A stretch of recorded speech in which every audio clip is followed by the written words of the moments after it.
when a ray of light travels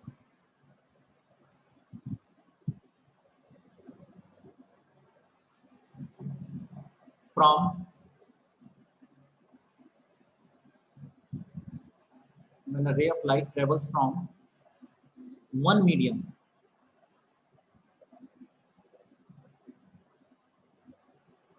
to another medium into another medium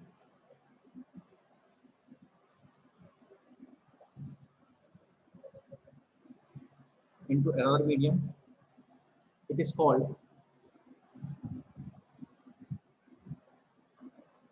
refraction of light.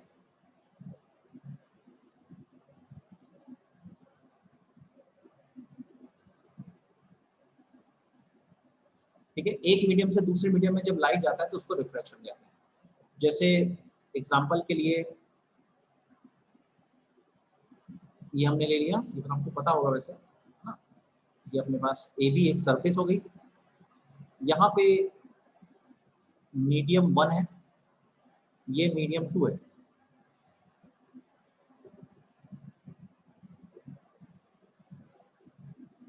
Okay, यहाँ से ये normal है, ठीक है, यहाँ से एक रे आई, रे इंसिडेंट हुई,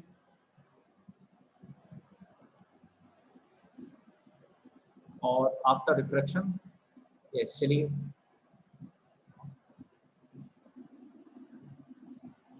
ठीक है, तो ये इंसिडेंट रे हो गई, इंसिडेंट एंगल हो गया, ये रिफ्रैक्टेड रे हो गई, ये रिफ्रैक्टेड एंगल हो गया, तो पी क्यू आर, ठीक है, ये मीडियम 1 है, ये मीडियम 2 है। तो ये जो फिनोमिना है इसको अपन रिफ्रैक्शन कहेंगे, ठीक है। पी क्यू को अपन क्या कहेंगे, इंसिडेंट रे,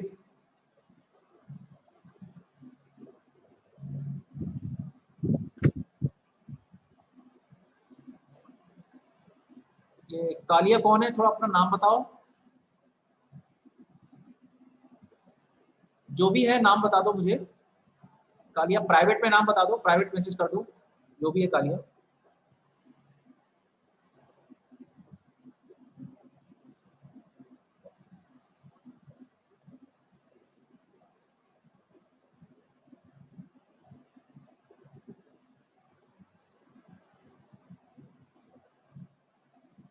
क्यू आर क्या हो जाएगा, रिफ्रैक्टेड रे, है ना, ये एम है, ये एम, एम एन क्या हो जाएगा, नॉर्मल टू सरफेस ए,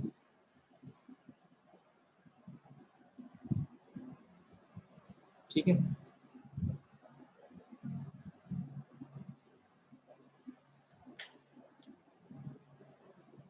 ठीक है। आई जो हो जाएगा वो इंसिडेंट एंगल, और आर जो हो जाएगा वो रिफ्रैक्टेड एंगल, ठीक है। आई थिंक इतना क्लियर है, कैन आई मूव फॉरवर्ड, यहाँ तक क्लियर है सबको।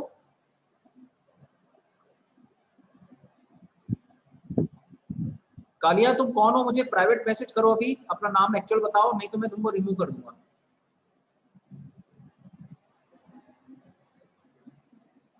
कालिया अपना प्राइवेट,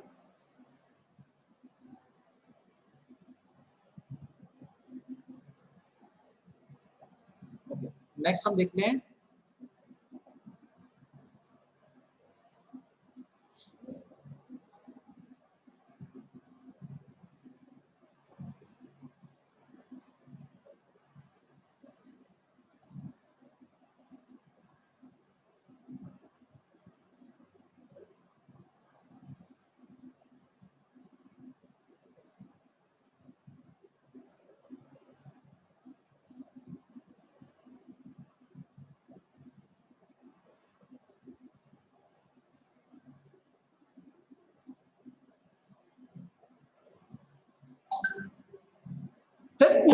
बारी।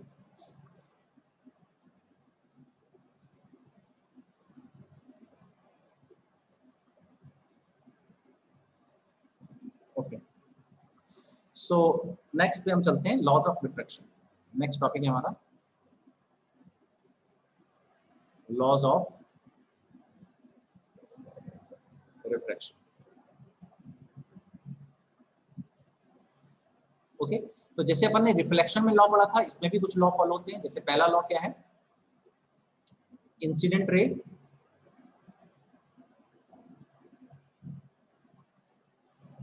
refracted ray and normal to the plane.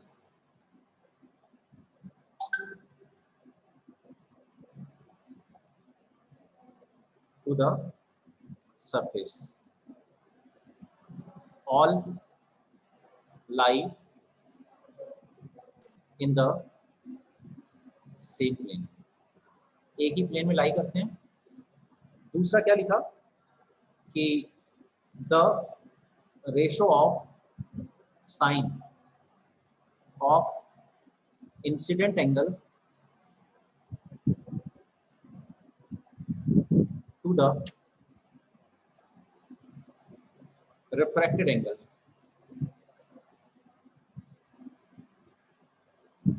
always remains constant।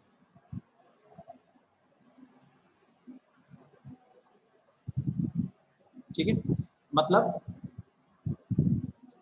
जैसे अपन ने जो बनाया था, जब ये यहाँ से नॉर्मल हो गया, ये जो इंसिडेंट एंगल है आई, और यहाँ से मान लिया ये रिफ्रैक्टेड एंगल हो गया आर, तो इनका जो साइन होता है, sine i upon sine r, ये हमेशा कैसा रहता है, कांस्टेंट। ये जो कांस्टेंट होता है, इस कांस्टेंट को अपन कहते हैं रिफ्रैक्टिव इंडेक्स। इसको म्यू से शो करते हैं, तो mu is equal to sine i upon sine r. ये इस मीडियम का रिफ्रैक्टिव इंडेक्स कहलाता है। ये मीडियम है और ये क्या है, ये इस को, ये जो अपने पास डेराइव हुआ है, ये वाला जो चीज है, इसको अपन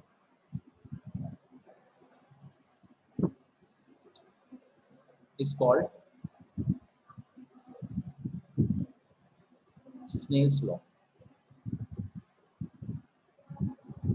बोलो, यहां तक समझ में आ गया क्या सबको? मेरी बात बताओ, जल्दी से आंसर करो। Answer me. Yes sir. Sir हाँ सर, जो एंगल ऑफ इंसिडेंस होगा वो एंगल ऑफ रिफ्लेक्शन इंसिडेंस से छोटा होगा या बड़ा होगा? वो डिपेंड करता है मीडियम कौन सा है, डेंसर टू रेयर है या रेयर टू डेंसर है, उसकी बात अभी हम लोग आगे कर लेंगे। ठीक है, आगे करेंगे। रिफ्लेक्शन में तो हमेशा इक्वल होते हैं दोनों एंगल, पर रिफ्रैक्शन में दोनों एंगल इक्वल जो है बड़े या छोटे हो सकते हैं, वो डिपेंड करता है मीडियम कौन कौन से है। यहाँ मैंने थोड़ा सा एक वो हो गया, देखने से गलत बन गया, क्योंकि मैंने पहले मीडियम नहीं लिखा था। जैसे अब एयर और मीडियम है, तो एयर तो रेयर मीडियम ही होता है, तो इस केस में तो हमेशा ही एंगल छोटा होगा, क्योंकि एयर सबसे रेयर मीडियम होता है, तो इस केस में तो हमेशा ही एंगल छोटा होगा। ठीक है, लेकिन कोई दो मीडियम ले लिए तो उनमें आपस में डिसाइड करेंगे उनकी वो कौन डेंसर है कौन रेयर है, उसके हिसाब से डिसाइड होता है कि कौन का एंगल बड़ा होगा कौन का एंगल छोटा होगा। ये वाली बात समझ में आ गई क्या?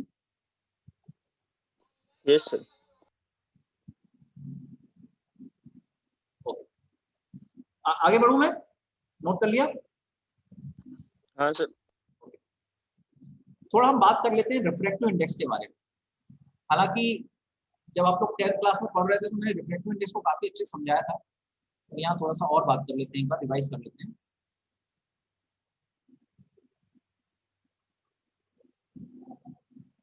रिफ्रैक्टिव इंडेक्स के बारे में।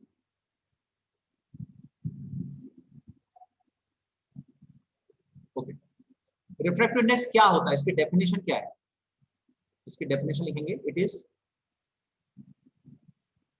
The ratio of speed of light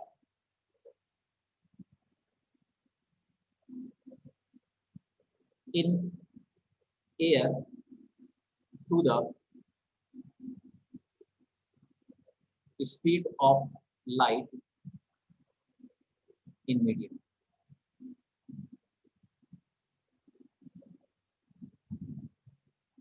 जैसे ये नॉर्मल है,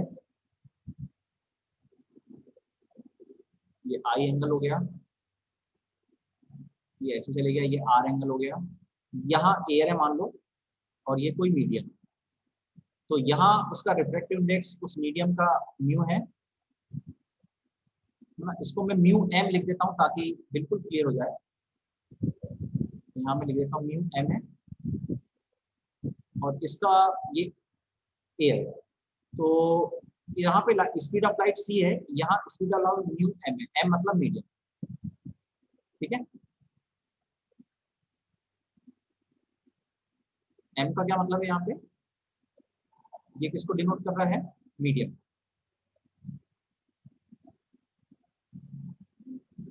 तो स्पीड ऑफ लाइट, तो रिफ्रैक्टिव इंडेक्स क्या होता है, म्यू इस मीडियम का refractive index is equal to speed of light in air to the speed of light in medium. ये देखो एक दूसरे के इनवर्सली प्रोपोर्शनल होते हैं, ये एक इंपॉर्टेंट चीज है जिसको ध्यान रखना है कि जो म्यू किसी मीडियम का होता है वो इनवर्सली प्रोपोर्शनल होता है वी उस मीडियम।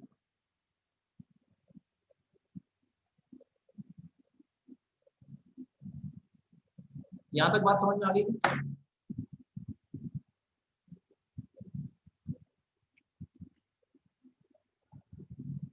यहाँ तक बात समझ में आ गई? Yes sir.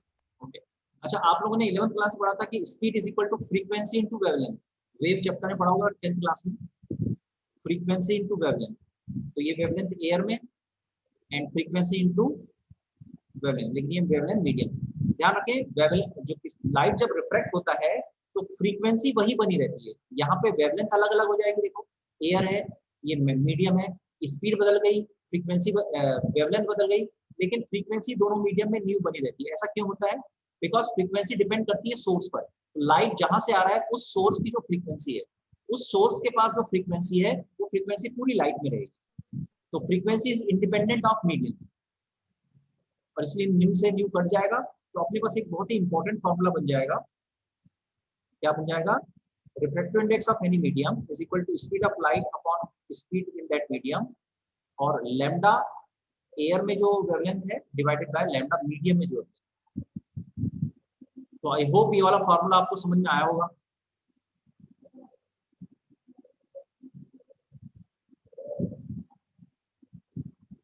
ये वाली बात समझ में आ गई क्या, क्यों भाई, यहाँ तक समझ में आ गया? ओके, अब दो चीज इसमें याद रखना है,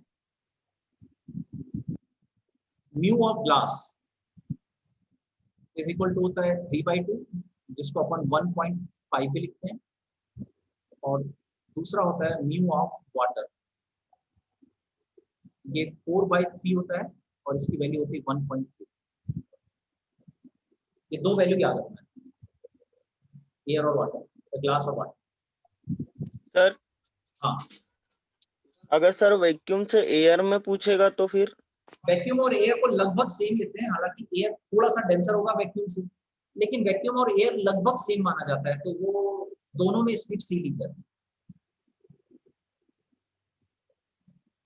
ठीक है। Yes sir. दोनों का रिफ्रैक्टिव इंडेक्स 1 होता है, एयर का भी 1, एयर का 1 क्यों होगा,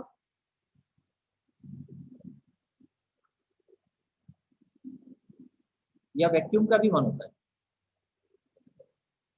1 क्यों होगा, बिकॉज एयर से अगर एयर में ही जा रहा है तो speed of light in air upon speed of medium, इन्हें खुद एयर, मीडियम भी एयर हो गया, तो ये क्या हो जाएगा, यहाँ पे भी सी आ जाएगा मीडियम में स्पीड, और इसलिए 1 हो जाएगा, ठीक है। Yes sir. ओके, नेक्स्ट हमारा टॉपिक है रिलेटिव रिफ्रैक्टिव इंडेक्स।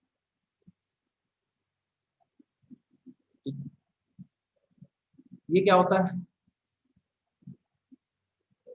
देखो अगर लाइट एयर से कहीं जाती है तो उसको सिंपल रिफ्रैक्टिव इंडेक्स कहते हैं, बट अगर एक मीडियम से दूसरे किसी मीडियम में जाती है तो उसको फिर रिलेटिव निकालना पड़ता है। When light travels from medium 1 to medium 2, then ratio of speed in medium 2, ऐसा मत लिखो, then ratio of refractive index of medium 2 with medium 1 is called relative refractive index of medium 2 with respect to medium 1. क्या बात आई समझ में?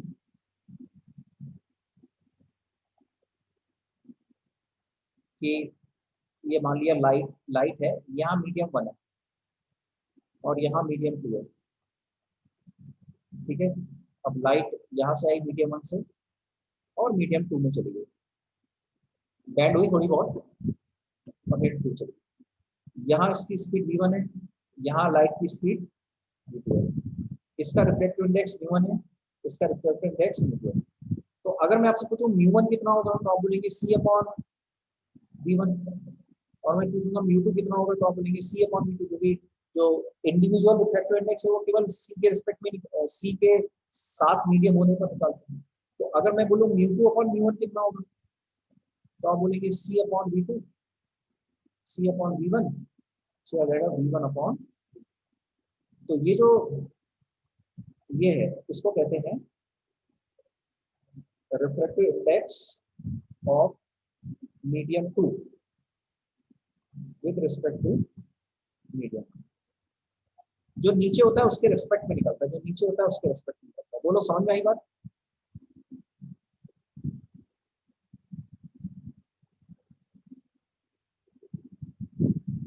Yes sir.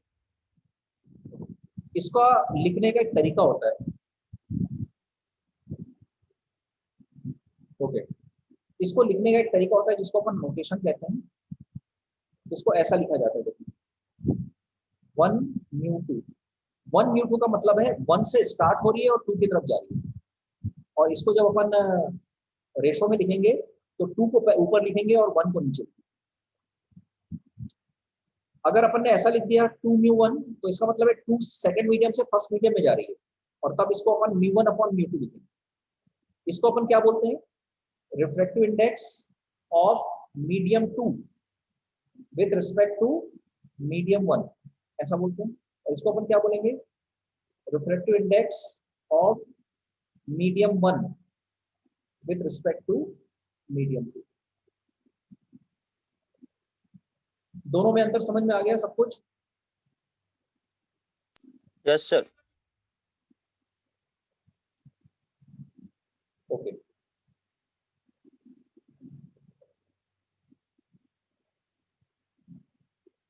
One minute.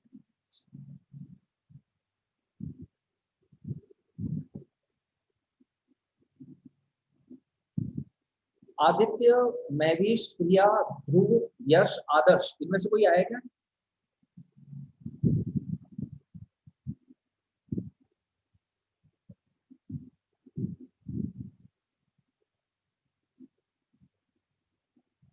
No sir. Okay,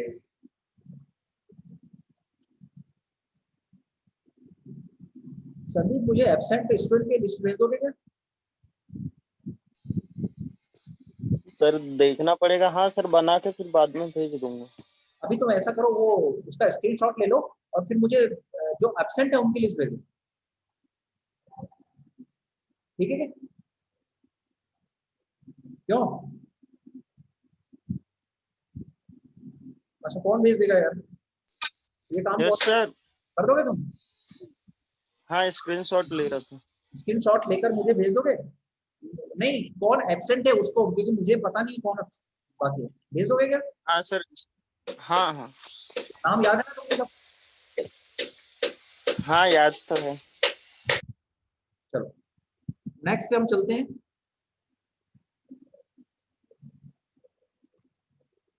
ठीक है, okay. Next हमारा छोटा सा टॉपिक है यूजिंग स्नेल्स लॉ।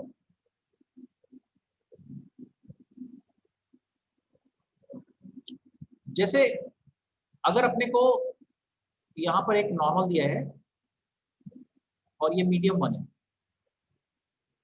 यहाँ रिफ्रैक्टिव इंडेक्स न्यू1 है, ये मीडियम 2 है, यहाँ रिफ्रैक्टिव इंडेक्स न्यू2 है, ये आई एंगल है, मान लो यहाँ पे रिफ्लेक्ट हो गया आर एंगल पर। ठीक है, तो अगर मुझे यहाँ स्नेल्स लॉ लगाना है तो कैसे लगाऊंगा? तो देखो इसमें कई बार क्या होता है, थोड़ा सा कंफ्यूजन हो जाता है। जैसे अभी इसके पहले तो अपन ने ये वाला लिख लिया था लॉ, कौन सा वाला, ये वाला लॉ लिखा था ना, mu is equal to sine i upon sine r. ये तो बहुत सिंपल है, जब क्योंकि एक मीडियम तो एयर ही है।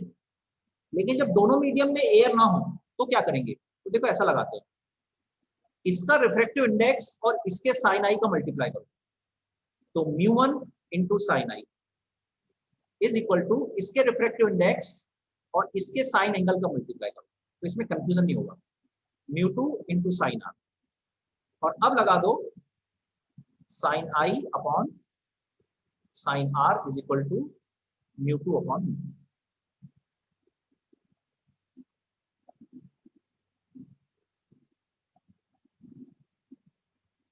ठीक है,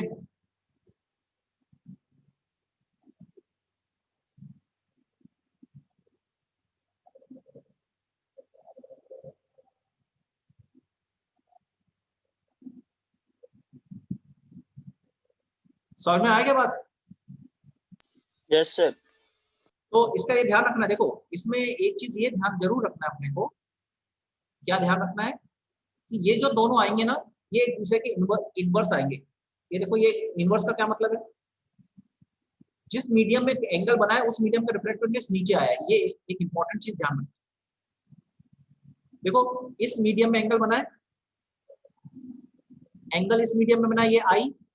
तो जब इसका साइन आई लगाएंगे तो साइन आई के नीचे इधर म्यू1 आएगा, और इसका जो एंगल है, इसका जब साइन आर लगाएंगे तो इसका इसका रिफ्लेक्टिव इंडेक्स ऊपर आएगा। ये वाली बात समझ में आई क्या? ये देखो इसका एंगल, ये यस सर। सबको समझ में आ गया कैसे स्नेल्स लगाना? इसमें कई बार आप लोग कंफ्यूज कर देते हो। ठीक है, can we move forward?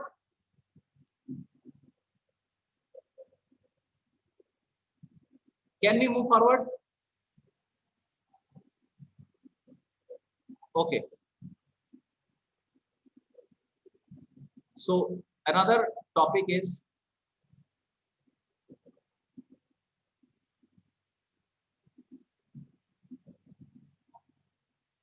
bending of light. Next one, जैसे देखो ये है, ये एंगल ऑफ इंसिडेंस। ठीक है, अब मान लिया ये रेयर मीडियम, ये डेंसर मीडियम, सॉरी इसको पहले रेयर ले, rare medium.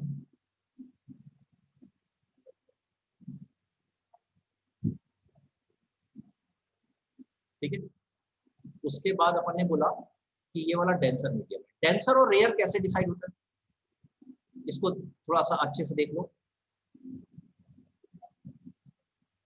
A medium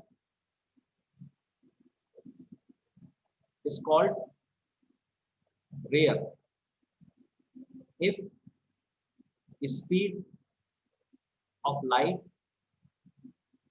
in it is higher. Okay, a medium is called denser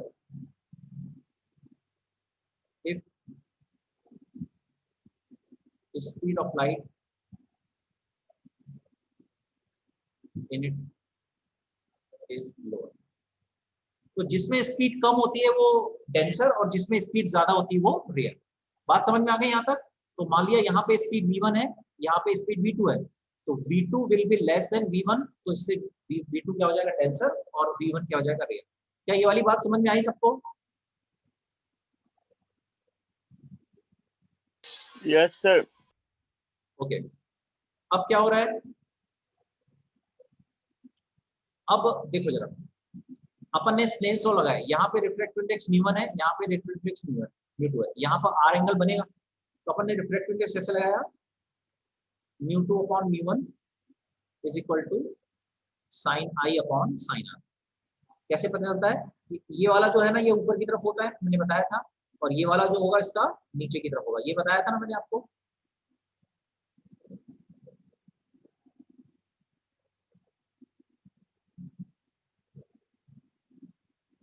yes sir.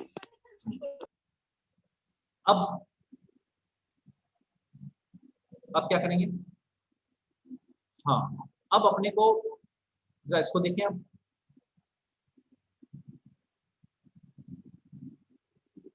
अब देखो इसमें दो केस हो सकते हैं, अपन लेते हैं केस वन। केस वन में अपन ने क्या लिया, ये वाला, ये केस वन है, अपन ने v1 को कम लिया है, v2 को ज्यादा लिया है, मतलब लाइट कहां से कहां एंटर कर रही है, from rare to denser enter कर रही है कि नहीं कर रही, बताओ। क्या light rare to denser enter कर रही है, कर रही है ना? Yes sir. ओके, तो बताओ, आपको पता है ना, आपको ये बता चुके हैं कि जो µ1 होगा वो कैसे निकालेंगे,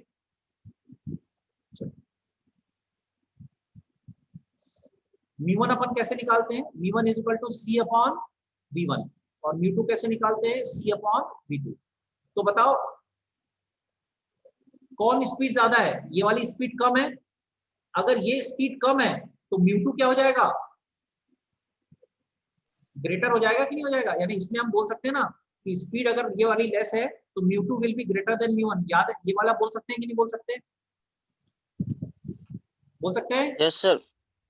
ओके, तो अब जरा देखो ध्यान से, अब जरा देखो ध्यान से क्या कर रहे हो, अगर µ2 ग्रेटर हो गया, डेंसर रेयर टू डेंसर जा रहा है, तो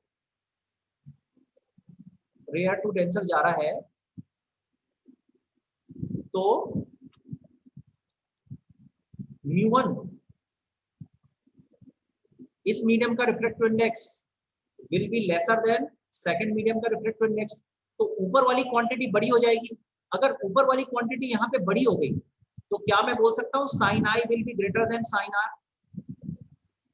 बोलो जल्दी से,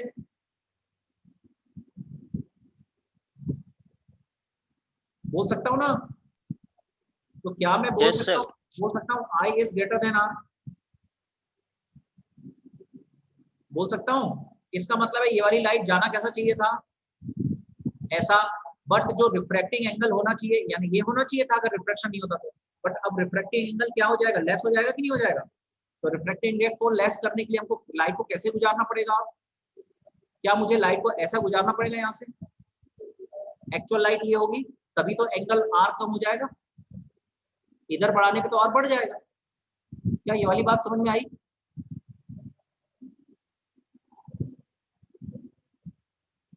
यस सर। ओके, इसका मतलब क्या है, क्या मैं कह सकता हूं 10 when light denser light moves from rare to denser, then it bends towards north। ये देखो नॉर्मल की तरफ बेंड हुआ कि नहीं हुआ, क्या आप समझ में आया किधर बेंड होता है, कौन बड़ा होना चाहिए कौन छोटा होना चाहिए? Yes sir. ओके, और अगर इसका उल्टा करें, इसका उल्टा करें, अगर देखो केस 2 ले लेते हैं, इसका उल्टा करते हैं, ये अपने पास ऐसा है और यहां से लाइट आ रही है आई एंगल पर, और ये denser medium, okay, mu one denser medium है और ये रियल मीडियम, तो mu one will be greater than mu two, denser medium का रिफ्रैक्टिव इंडेक्स ज्यादा होता है। तो अगर अब उल्टा केस हो जाएगा, यहाँ पर उल्टा केस हो जाएगा, तो अब म्यू1 बड़ा हो जाएगा। जब अगर म्यू1 बड़ा हो गया इधर, तो इधर कौन बड़ा हो जाएगा, आर बड़ा हो जाएगा। तो यहाँ पे ऐसा लिखेंगे ना, sine r will be greater than sine i, बोलो सही लिखा है। और इस साइन आई, इससे क्या हो जाएगा, r is greater than i, इसका मतलब है ये जो रिफ्लेक्टिव एंगल होगा ये ऐसा जाएगा, ये वाला आर होगा, तो r will be greater than i, तो ये move away from the normal हो जाएगा। तो इसमें क्या होगा, तो डेंसर टू रेयर अगर जाता है तो लाइट क्या होती है, move from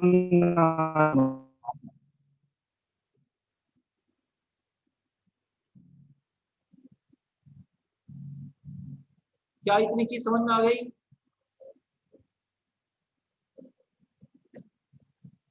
yes sir. Okay,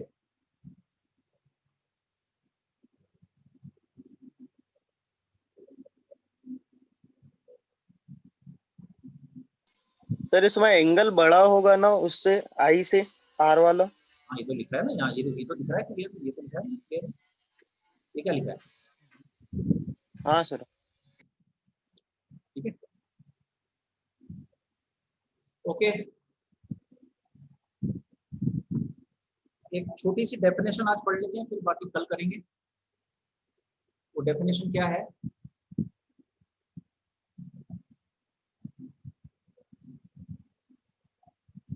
बाकी फिर कल करेंगे।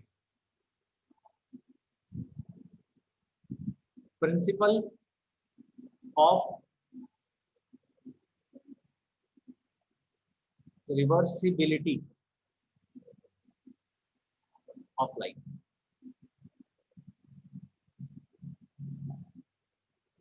रिवर्सिबिलिटी ऑफ लाइट का प्रिंसिपल। तो जैसे देखो, अगर यहां से एक लाइट आ रहा है, यहाँ पे लाइट का रिफ्रैक्शन हुआ, नॉर्मल है ना, आई एंगल, लाइट का यहाँ पे क्या हुआ, रिफ्रैक्शन हुआ, ये ऐसा हुआ। उसके बाद फिर ऐसा हुआ, फिर मान लो move away from the normal, फिर एक रिफ्रैक्शन हुआ, है ना, ऐसा रिफ्रैक्शन हो रहा है। ये लाइट यहाँ पहुंचा, फिर इसका रिफ्रैक्शन हुआ, मान लो इस तरह से चल रहा है। अब लास्ट में क्या हुआ, यहाँ पर एक मिरर आ गया, और मिरर भी कैसा आ गया, 90 डिग्री पर। अब क्या होगा, जब लाइट ऐसा जाएगा तो इसी डायरेक्शन में वापस लौट जाएगा कि नहीं हो जाएगा। तो अब जिस डायरेक्शन में लाइट गया है, उस डायरेक्शन में लाइट का रिफ्लेक्शन हो जाएगा कि नहीं हो जाएगा। Yes sir. इसको हम कहते हैं principle of reversibility. That is, जब लाइट किसी मिरर से टकराता है इस तरह से कि उस मिरर के लिए वो नॉर्मल पे इंसिडेंट हो, तो लाइट अपने पाथ को रिट्रेस कर लेता है। इसको हम कहते हैं प्रिंसिपल ऑफ रिवर्सिबिलिटी। तो जब भी कोई लाइट अपना पाथ रिवर्स कर रहा होगा, तो ये जरूर होगा कि कहीं ना कहीं मिरर जो है वो नॉर्मल पे रखा है, 90 डिग्री पे रखा है, ठीक है। इसकी डेफिनेशन लिख लेते हैं। When a ray after suffering multiple reflections and refractions returns back along the same path.